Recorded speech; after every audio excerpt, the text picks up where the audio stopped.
Hey guys, this is Camfrey15 and I'm back with another video for you guys. And I'm here to do a review of another anime, and I'm guessing I'm doing it in arc review form since the anime is, I guess, done now. All I know is the manga's still ongoing, but yeah, so I'm gonna be doing arc reviews of, yes, one of the biggest anime I know out there on the block, and that is Black Clover. Now, I never thought I would be watching this series at all. When I first saw it, I was never intrigued in watching it, but as the years progressed, as I got into anime, it started to become enticing, and I saw that the English dub version, because I like to watch English dubs over sub versions if they're available to me. Um, and I saw that, well, you know, the English dub of Black Clover finally ended, and the 170th episode just got done airing this past week as of this recording. Um, and well, I thought, hey, maybe I should watch Black Clover. And I kind of got, I would say curious with Black Clover, like I did, for example, My Hero Academia and One Piece. Just playing Jump Force. Obviously, if you know the Shonen Jump game Jump Force, you would know. And it intrigued me. Yeah. I'm gonna be doing arc reviews till I guess I get to the end of the anime, and then whatever I catch up in the manga. What I'll probably do is I will probably, and how I'm gonna do this is I'm gonna be doing arc reviews of the covering the anime portion of the story and everything. And when I get to the last episode of the anime, I'll just read the corresponding chapters after that last episode of the anime. So then by the time I catch up with all the manga chapters that are read, and I'm on the current manga chapter, then I'll probably, alongside, I guess you could say, my Dragon Ball Super manga chapter reviews, my Fairy Tail 100-Year Quest manga chapter reviews, and my My Hero Academia manga chapter reviews, I will probably more than likely be reviewing the Black Clover manga chapter review now. In terms of that, when I catch up, I'll probably make a video, a manga chapter video covering the chapters I've read, where I just discuss the story and elements of all the chapters I read and stuff like that, which is going to be very interesting to see. But I did hear Black Clover is getting pretty damn good in the manga right now, so that was another reason of intrigue. And one of the last things before I start the official review is how, if you're wondering how I'm going to handle my Black Clover arc reviews, well, it's just going to be like my Fairy Tail arc reviews if you check them out. Now, the only difference with my Black Clover arc reviews compared to my Fairy Tail arc reviews is I'm not going to go in like super depth of this in super depth in the story, because why would I just do that and kill myself, even though the story is important? But I'll make sure to immerse myself in the story as much as I know I can. And yeah, also too, this is my first watch, so this isn't me going over like 2-3 times again, watching the same same episodes like 2-3-4 times to get a better understanding. This is like first reactionary basis. So for me, lucky, I know when I did my first Fairy Tail arc reviews, which aren't on my channel anymore, I kind of just rushed through those. And here I kind of want, these videos might be a little rushed in terms of stories. I kind of do want to take my time and take the approach of how I like characters and where the story could be going and stuff like that. But it's going to be very intriguing and stuff like that. But the setup will be somewhat similar to my Fairy Tail arc reviews if you check those out. But yeah, let's get into Black Clover. So the arc we're covering in this video, obviously, because you clicked on the thumbnail, the arc we're covering is the very first arc in the series, and that is the Magic Entrance Exam arc. Now, the Magic Entrance Exam arc covers manga chapters 1 through chapter 10, and then anime episodes 1 to 13. The whole thing about the Black Clover world that I saw that was, well, somewhat similar to most other, animes, is the fact that their base power, their like whole power scaling type of thing is based on magic. So honest to God, it's like fairy. Well, I wouldn't say it's like fairy tale. It's a little different than fairy tale, but like other animes where it's just like fantasy type of worlds with the power source being magic. And essentially what individuals in the Black Clover world, how they access their magic is through getting the grimoires. Now I'll get to that later when we get into that. But the one also thing we see is that in this storyline, there was this character called the Wizard King, and he saved essentially the world from a very dangerous demon that could have taken over the world, I'm guessing. And essentially, because of the Wizard King doing this, essentially it became a long-running tradition where there's a Wizard King that essentially keeps the world safe and protects the world. And it's kind of like, I guess you can say, the overseer of the world, making sure no chaos happens. And if there's something that I'm guessing the squad members can't handle, the Wizard King comes in himself and he handles he handles the obviously the whole issues going on and stuff like that. Now, this is when we're kind of introduced to our character and Austin. Now we find out he has a friend named Yuno. And him and Yuno were dropped off in their village where, they find the father. I forgot the father's full name, but the father of this church, and he kind of takes them in and he raises them himself. And we get, some years passing and stuff like that, and that's when we see a fully grown Asta and Yuno, who are 15 years old, and they live in this little village named Hague, I believe. Yes, Hague. And essentially they just live in this church because, they're just kind of adoptive, characters, or they're adoptive like children. And that's where we see these other kids who don't have any true families. They're there living with Asta and and stuff like that. Now, the one thing about Asta's character is he's a pretty unique MC, but at the same time, has the traits of a typical shonen MC, where I would say he kind of relates more to the character of Luffy in a way. He kind of has a childish demeanor. The one thing I always heard is that he's quite very loud, and it is true. He's a person that talks very loudly. He has a very boisterous and outgoing personality, to say the least. And honestly, as a character, I like him. Obviously, I'm in the early stages of Asta, so I clearly, are gonna probably see some development with him. But I like, I like him for the character as he stands for. Like, especially when you get into the flashback with Asta and where went to go deliver this mail to this one person, and gets attacked by a drunken, dude.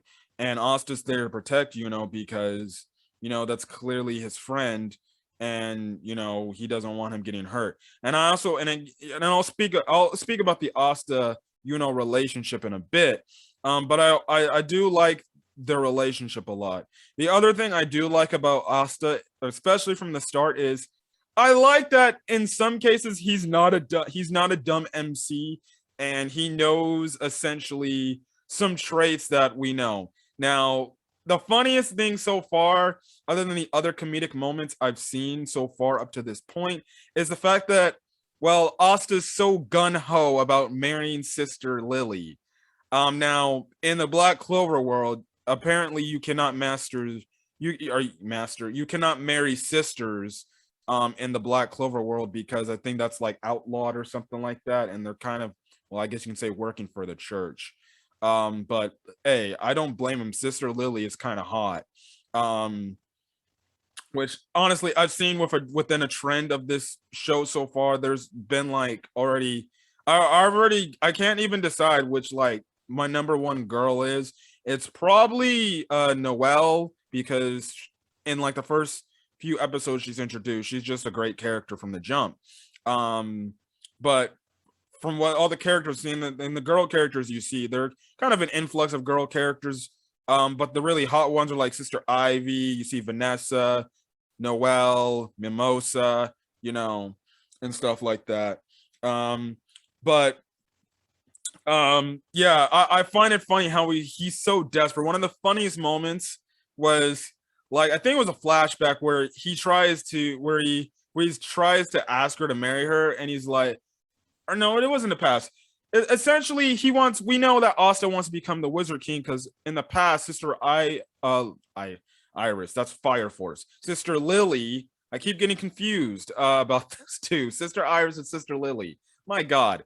But Sister Lily read Yuno and Asta a book in the past about the Wizard King, and that what inspired Asta and Yuno to aspire to the become a Wizard King or become the Wizard King. And I find it funny how Asta's like, I'm gonna become the Wizard King, I'm gonna come back and I'm gonna marry you. And freaking Sister Lily is like, yeah, no, you're not gonna do that. And I love the whole scene where he's like, I'm gonna become the Wizard King, and she's like, nope, but nope. And literally kind of just, I guess you can say, cock blocks Asta. And I guess when she gets a little bit flustered, she attacks Asta with her magic. Now, is a very quiet character who keeps to himself. And after that flashback moment with Asta, you could see really change. Now, the reasoning behind the changing is, and and this is mostly after they get their grimoires.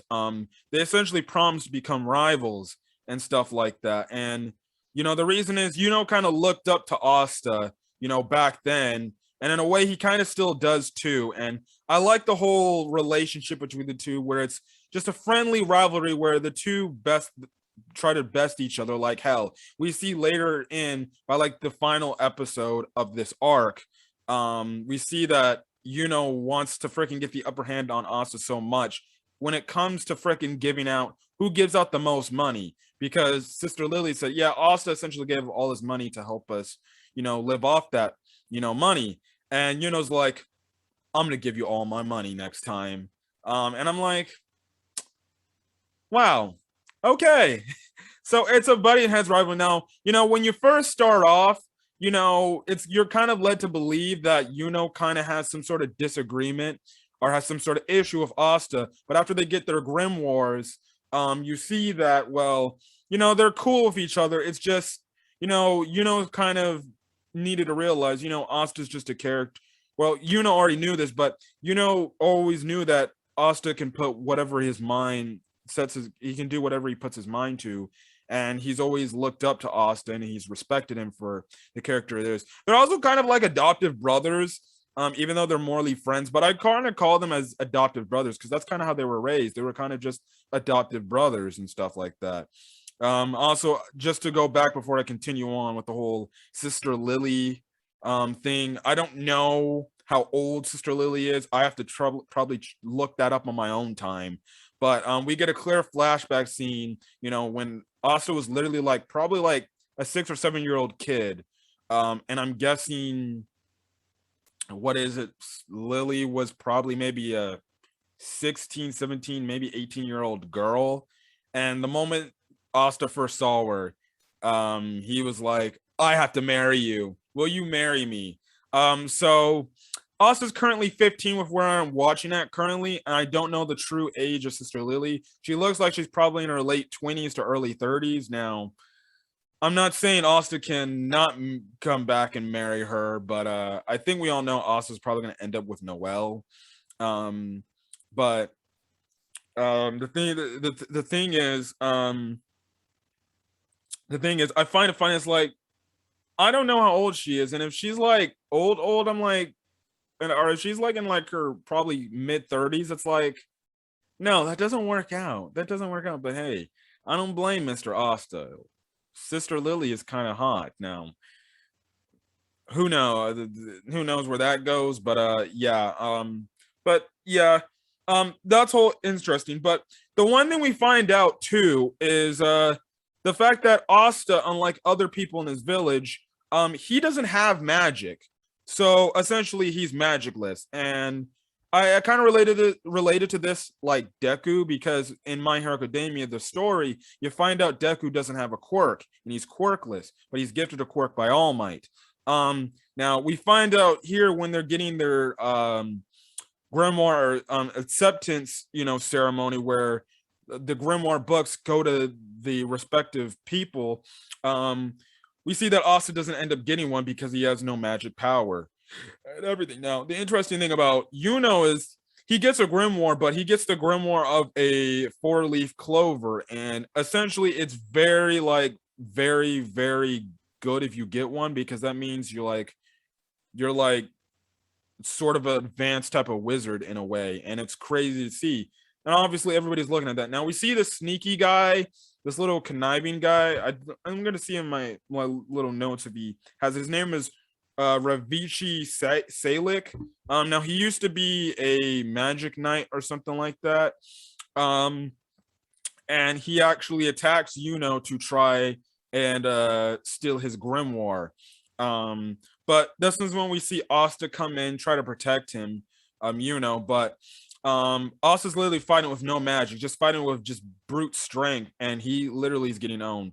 And this is when you get the moment where Asta awakens within himself, his grimoire, and that's when obviously pulls out of the book that comes out of nowhere, this huge sword. Now the interesting thing about Asta's grimoire, it is a 5-leaf clover, from what we see.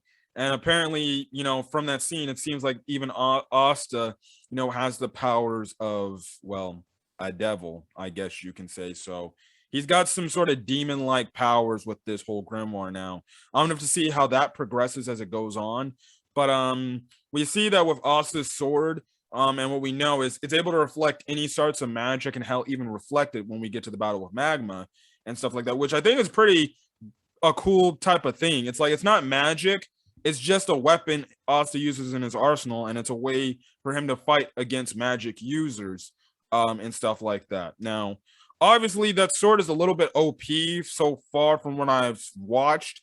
So I envision there's gonna be tougher characters coming across the story that are gonna be find a ways to neutralize the sword and and essentially, and probably have stronger types of magic and stuff like that. So it's gonna be very interesting to see where that goes as well. But he saves Yudo. That's what Yudo remembers the promise they made, that they decided to be rivals. And they both end up wanting to go to the main city, where the Magic Knight's entrance exam is, and essentially, it's what it is. Essentially, the Magic Knight's entrance exam is an exam for, well, these wizards, I guess you could call them, that if they impress the 9 squad captains very much, then they could enter in to be in their, I guess you can say, their squad. And there are 9 squads. Now, the 9 squads are the Black Bulls, led by Yami Sukihiro, Golden Dawn, led by William Vasagents, Silver Eagle, led by Nozel Silva, who is Noel's older brother, Blue Rose, led by Charlotte Rosalie, Crimson Lion, led by Fugilon Vermilion. If I'm not pronouncing these names right, they're hard names to pronounce. Now, I don't know if this person's related to Mimosa, because Mimosa's last name is Vermilion, so I guess I'm going to have to watch further to see if that's the case. Green Mantis, the squad Green Mantis is led by Jack the Ripper. Jack the Ripper. Okay, yeah. The next squad is Coral Peacock, led by Dorothy Unsworth. The next squad is Purple Orca, led by Kaiser Grand Vorka, and then the last squad is led by, last squad is Aqua Deer, led by Real Boss Moitier. And essentially, like I said, it's like just a test, and the competitors just do all these different skills that they're told to do and stuff like that. Now, Asta goes up against this one character named Seke, who he meets during the exam, and Seke thinks just because Asta has no magic, this is gonna be an easy victory for him. But Asta pulls out his sword and easily defeats Seke with utter ease. Now, he ends up fighting this guy named Salim, and just absolutely just demolishes Salem. Now, even before all of that, I want to kind of speak to the, I guess, one, we find out that um no, my goodness, um Noel's brother actually talks to her, and essentially, it's seemingly like, well, only she can go into his squad, but she has to be the best. But he kind of talks her down, and she's kind of like disappointed by that. Now we later find out she ends up, being enlisted into the Black Bulls, but we'll get to that whole thing there. Um, and then I also want to kind of talk about how the hierarchy of the Black Clover world works. Like, essentially, how the Black Clover world works is essentially at the top you have like the rich nobility, people of people of nobility. Essentially, you just have it to where it's just the rich, famous, royal people at the top. The next, you kind of have, well, regular people who are just, still pretty wealthy, but not as wealthy. They're kind of like the middle class. And obviously, the outcast are like just the people just living in the small villages, and they're just not even worthy of being, I guess you can say, respected. Like those are the like the very, very poor people, and they kind of treat those people poorly. Now we see, now the reason why Asa wants to become Wizard King is he wants to be able to make those like poor communities be able to be flourish, and he wants to give back to them, as Wizard King with his, which would be his vast riches, which I think I honestly like that as a character for Asta, because we see that Asta is a very unselfish character who's willing to look out for not just the rich people and himself for selfish desires. He's willing to look out for even the people that wouldn't even matter to most of the people in the outskirts. And I still find it funny how he's like, when I become Wizard King, I'm gonna come back for Sister Lily, and she's gonna marry me. And I'm like, oh, Asta. It's just funny. It's just funny.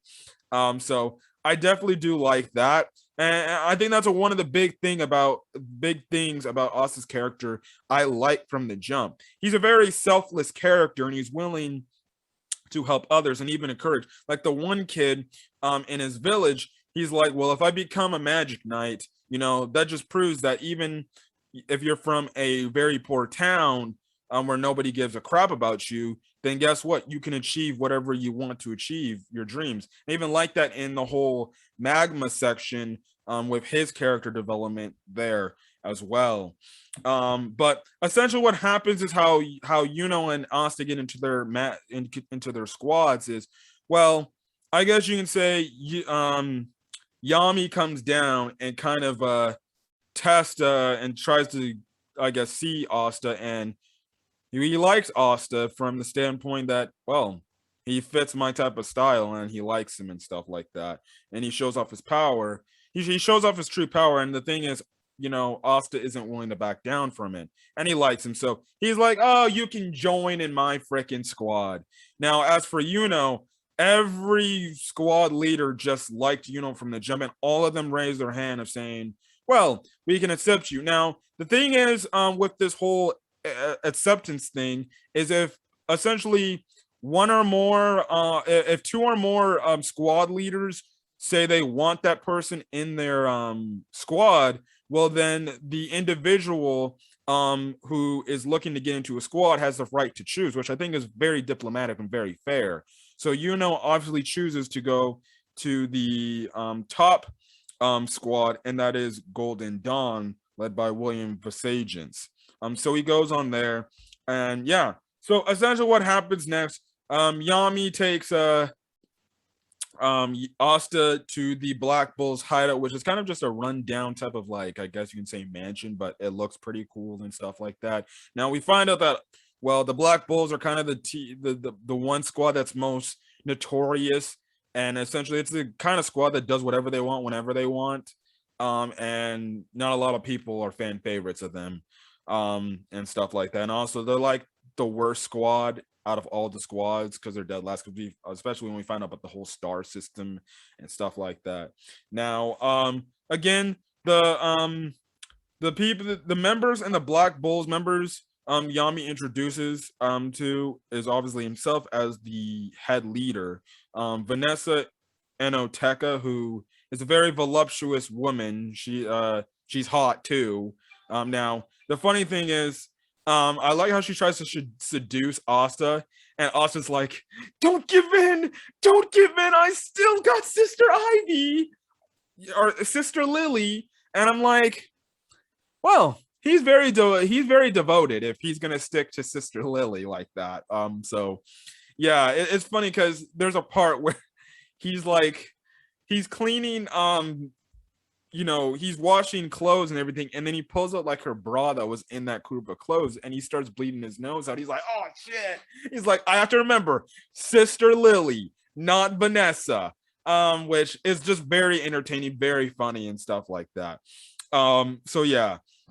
Next character, who's becoming a fan favorite of mine is Magna Swing.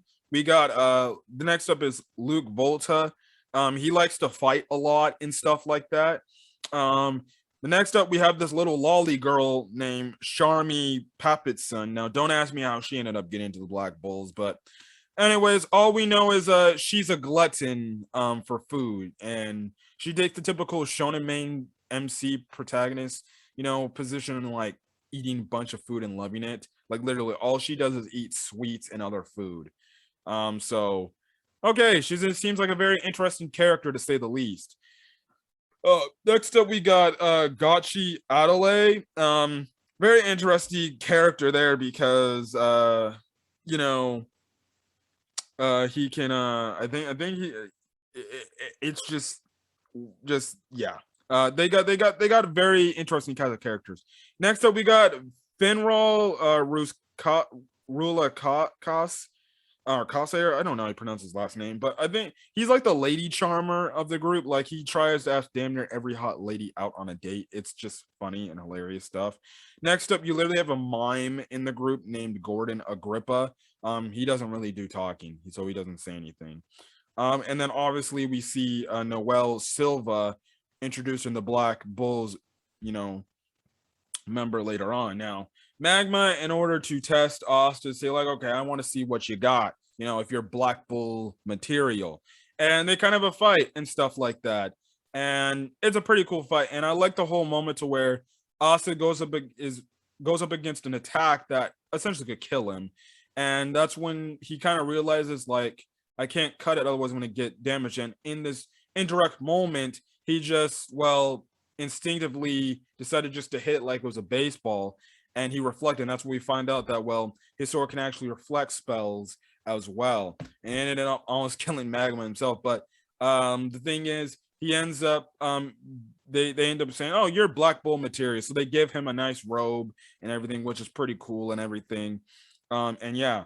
So the thing is, the next part of this arc is we get this whole thing where Yami and Magma,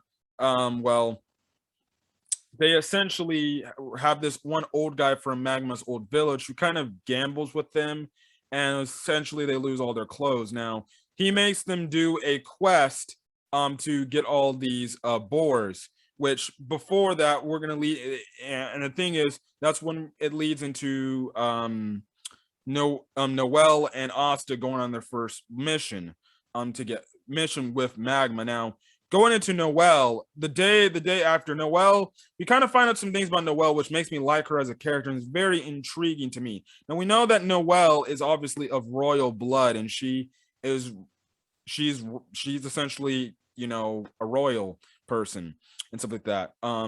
And the thing is, when she first comes across Asta and Magma, she kind of talks them down. She kind of acts like, what a snobby princess, a snobby queen would act like.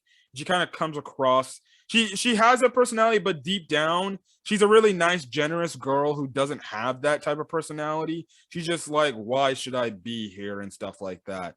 And the thing is, she ends up like getting rid of her robe, and she looks like she's quitting. Now we find out after Asa kind of sneaks on her the next day, we kind of found out some information, like some interesting, I guess you can say factoids about Noel that is pretty interesting. And the standpoint is, why her brother doesn't really accept her is from the standpoint that she really cannot control her magic at this point in time. Now, she has like water magic, but she seemingly can't control it. Like she fires off these water balls and she fires it off this target, but it doesn't, hit the target. It like goes away from the target, and she doesn't have control of where, like, oh, how to aim it and stuff like that. And she kind of has a flashback to her past, where, well, everybody, who is of, I guess, in the royal, who's, well, how do I say it, they're essentially of royalty. They essentially say, hey, that girl, yeah, she has magic and she's a royal, she's of royal blood and everything, but she can't control her magic. Yeah, and then you kind of have a very kind of heartless brother say, if you can't control your magic, you're worthless, you're nothing, you suck, why didn't mother have to die instead of you, you should have, essentially, why didn't mother have to die, essentially saying like, why are, it's a way, you're a waste of a person, you have a waste of a life. And guess what?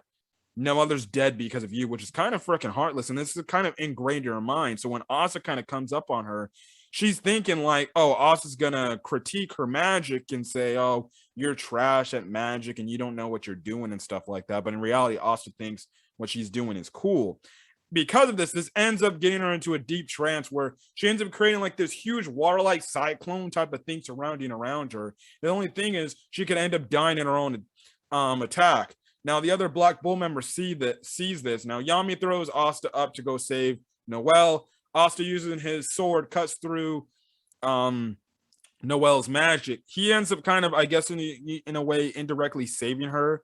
And I guess you can say, because I figure that Noelle's is the definite ship with Asta.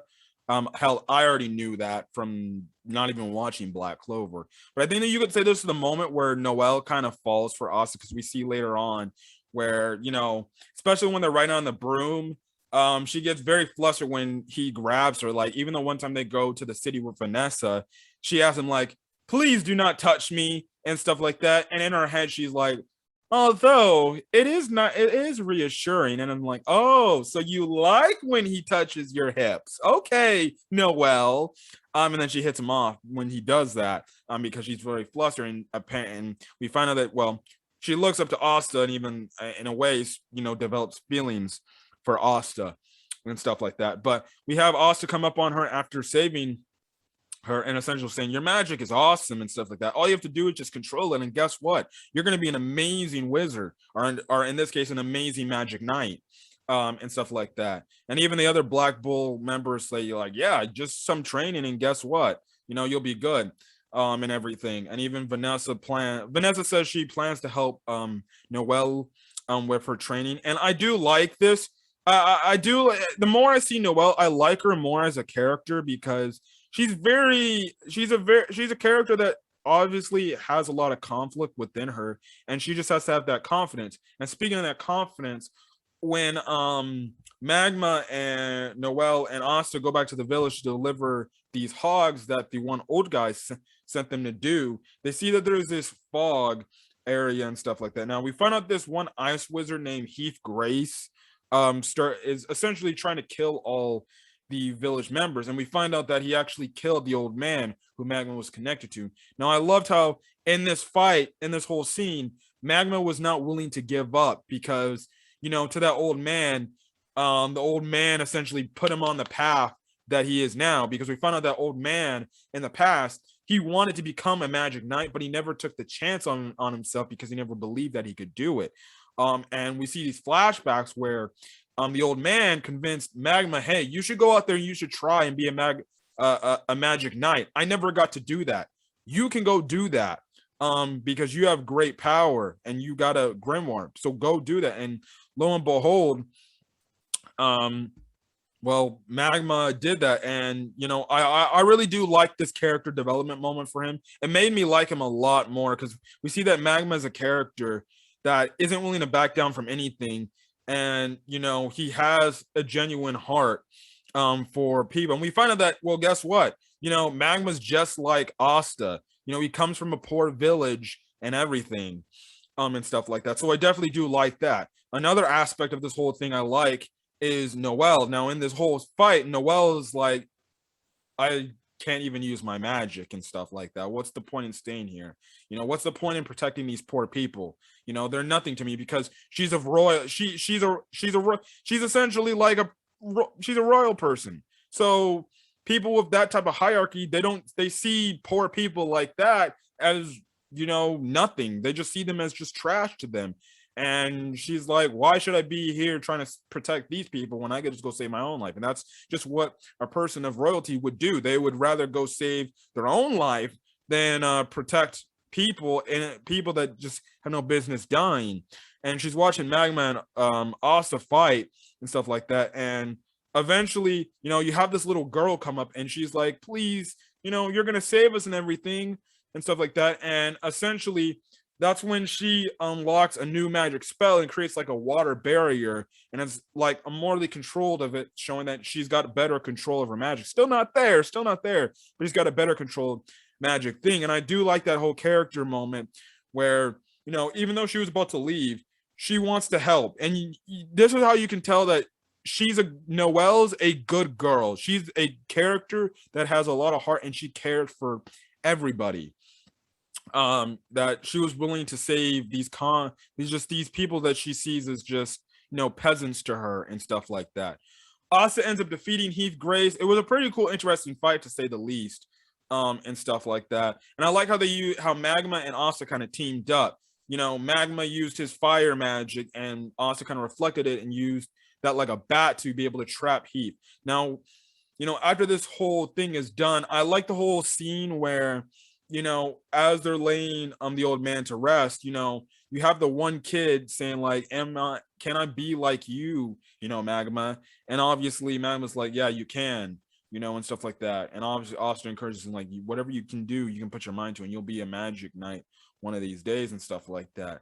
And I'll make sure I'll commend you when I'm the Wizard King and stuff like that. So I did like that moment. That was a nice heartfelt moment there.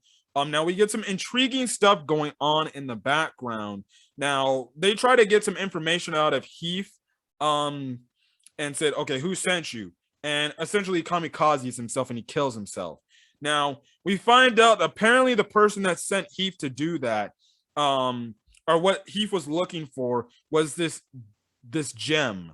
This ancient gem that we see this anti-bird have, and this anti-bird essentially stuck with Asta and just chilling with Asta. And we see this anti-bird at the Black Bull's hideout and everything throughout this whole thing and stuff like that. Now we cut over to the scene where we see one of the members of the Golden Dawn squad looking for one of the other, I guess, crystal or diamond, whatever this is, this stone, and stuff like that. And it seemed like this this Golden Dawn, squad member is willing to do whatever it takes to get this member. And that's even killing innocent people. So I'm very intrigued to see where that storyline is going to go. And I'm very intrigued to see, is there a corrupt member in the Golden Dawn squad? Now, speaking of the Golden Dawn squad, we also kind of find out about this whole thing that there's like, well, my goodness, can I stop getting updates to my phone or alerts to my phone? But as I was saying, we kind of get this whole stance going on from the standpoint, that there's these stars, and for these squad members get squad based on the Wizard's King, I guess you can say, his thoughts on how they did good for doing, how these squads do good for these actions. Now, the Black Bulls are like in the negative column with the numbers of stars. I'm guessing too, the more good deeds they do, we see, because obviously we're going to kind of follow these characters. Well, they're going to get more stars, and eventually their goal is to try to overtake the Golden Dawn squad with the most stars and everything. So yeah, no, again, speaking on Golden Dawn, essentially what happens is we cut over to Yuno's thing. Now we see with Yuno, he kind of has a little bit of an issue with this guy named Klaus. Klaus is like, you're just a common person. what makes you think you deserve to be in this royal palace and everything, and like that. So they're not, so they're kind of butting heads. Now we see where Klaus, and Mimosa, they all have to protect the guy, defeat, and that's Salem, because he comes from a very wealthy family. And we see them get attacked by these wizards with these skull necklaces. Now, what happens is they end up stopping by Yuno's village and running into, obviously, you know, Sister Lily, and obviously the father, and obviously the little kids and everything, the little orphan kids. And they introduce each other, and it's like, it's very interesting to see, where it goes and everything. But eventually it comes to the point where Sister Lily goes to go get some water. She ends up getting captured. And the thing is, they all hear that wants to go after and save Sister Lily, but Klaus is like, no, we have strict orders to protect Salem. But Yuno's like, well, I'm disobeying that order then. So he goes to save Sister Lily. And he goes through some of these members, and that's when, he gets to the boss and everything, who's holding Sister Lily, which we find out that it isn't the boss. And essentially, he kind of saves her because, well, Klaus is right then, and they followed them. Mimosa and Klaus followed them, mostly because, with the help of Mimosa using one of her plant, I guess she has plant magic or something like that. Essentially, she uses forces this plant truther thing to make Salem tell the truth. We find out that Salem was essentially, it was a plan by Salem. It wasn't really that the fact that they were going after Salem, they were going after, it was Salem, doing this to go after because he wanted his grimoire and stuff like that. And I guess you could say a little bit of revenge for the way defeated him. Yeah, and the thing is, they save Sister Lily. Klaus and start to see a little bit more eye to eye with each other. And they seem like they've gained common ground, and they're okay, and they're cool with each other and stuff like that, because they're being very respectful, as opposed to when they first met each other. And stuff like that. We also, and I forgot to mention, after Asta got the money back, after the whole black market thing, and even at the end of the last episode in the arc, we see the Wizard King is the current Wizard King, Julius Nova Chrono. Is he has the magic to transform into just people and kind of act like an innocent bystander. And that's how he kind of sees how, okay, this is how the squads are doing, this is how they deserve a star. And when, obviously, Mimosa and Klaus will go back to the Golden Dawn squad, the leader William is like, yeah, the Wizard King gave us a star for your job well done. And we kind of find out that William kind of already knew that the whole mission about Salem was kind of just supposed to be a trap and everything. It was just, I just wanted to test you guys a bit and stuff like that. Now we see that William's very intrigued in his members like Mimosa, but mostly in Klaus, but he's also very intrigued in what could become later down in life. So it's gonna be very interesting to see where this story goes. But as for the first arc of the series, it was something really good, and I very much enjoyed all 13 episodes of what I watched. I got a premise of the story. I like the characters. I think they're all great and funny and stuff like that. I know I didn't go into much of the characters, like, for example, I forgot to mention out Yami. I do like Yami's personality because he's a funny, kind of hard ass type of guy who's like, and I love the ongoing gag with, he's in the friggin' restroom. They open the door and he's just taking a dump, and he's like, I'm gonna kill you, and they just run. So it's funny, hilarious stuff. Yeah. Now I did know that there's gonna be future Black Bull members introduced later on. Now we see this one blue-haired girl that looks like she has a Black Bull's robe and stuff like that. So yeah, it's gonna be interesting to see. But again, going on to my end of this video, I really did like, for the first couple of episodes, the first 13 episodes of what I saw, and I really did like it. I like us as a character. I love Noelle as a character. So far, she's like my top girl right now. Now my co-host on my other videos, the Red Wolf, he's taken her as his waifu, I guess you can say. But I definitely would take her if I had the chance. But and I'm gonna be very interested to see where the story goes from the standpoint too, because we also see that the Wizard King is putting, a mission, and he says he knows a squad that he wants to take this mission to see them in action and stuff like that. So it's gonna be very interesting to see where the story goes. I'm liking where this is going. It's gonna be very intriguing to see, what happens next in the story. So whenever I'm done watching the next current arc, I'll be back to give another arc review of Black Clover. But if you guys like the video, leave a like. Put in the comment section if you've seen Black Clover. Do you like it? Or are you on the side where it's like, it's you feel indifferent about it, or you just don't think it's that good? And well, just tell me some hype things to expect in the near future of this series. Other than that, hit that subscribe button if you want to get more Black Clover arc review content, as well as any of the other animes I review on my channel.